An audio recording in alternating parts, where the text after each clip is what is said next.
Well, nice. Morning, Zach. Thanks for coming. Well, thank you very much for having me. I really appreciate it.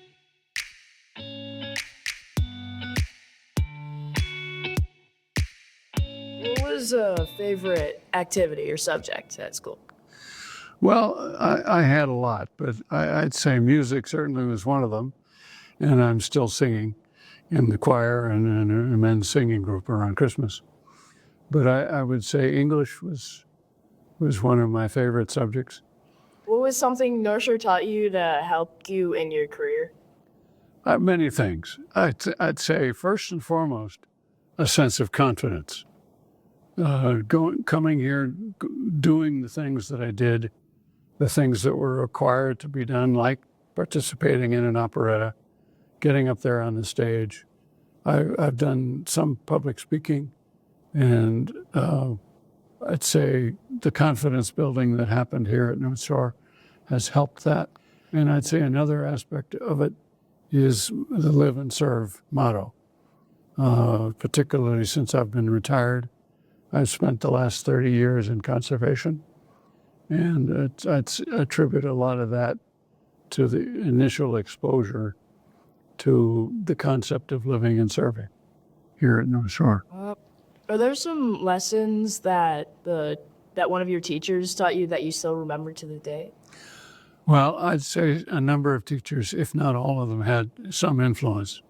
I remember Mr. Talley teaching the sciences. I remember Mac, even though I wasn't really great on the football field.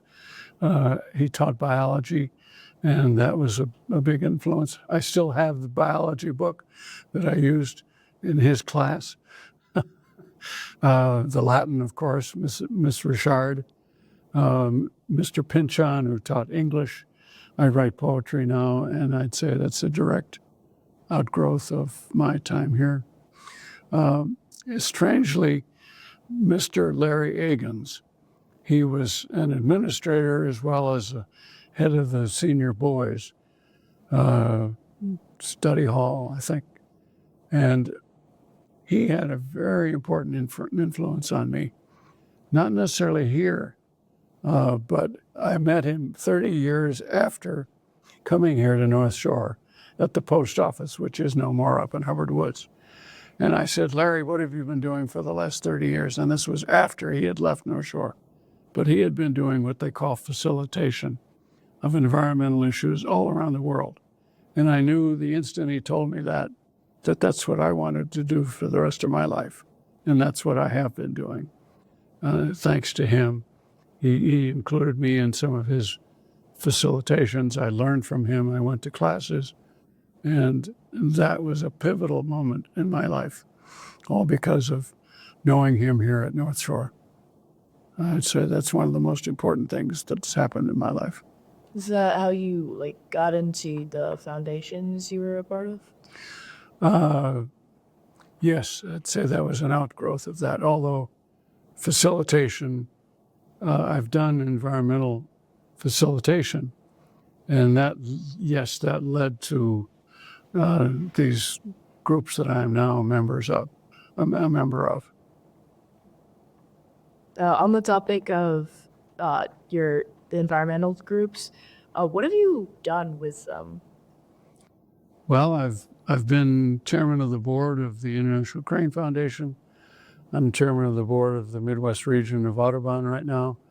I'm a member of a group called the National Committee on North Korea, because there are cranes in North Korea, and we did have a project in North Korea, so I was able to go there 3 times before things closed down. And I would say my interest in travel, interest in languages, and conservation all kind of culminated with those visits, plus other places I've been, like Russia and China. What does it mean to be an alum, and how does that influence your work or what you do in your life? Well, again, North Shore taught me a lot of things. The values, confidence, curiosity, looking at things holistically, and a sense of adventure. And I think I've lived those things out in my life. And I've spent a lot of my life, last 25 or 30 years, basically serving others. And I would say that that's a very important part of one's life. That life is more than a job. It's more than money. It's friends. It's what you do for others that counts. Well, Mac, I really appreciate this opportunity. And thank you for Thank you. talking with me too. Thank you very much. I learned a lot today.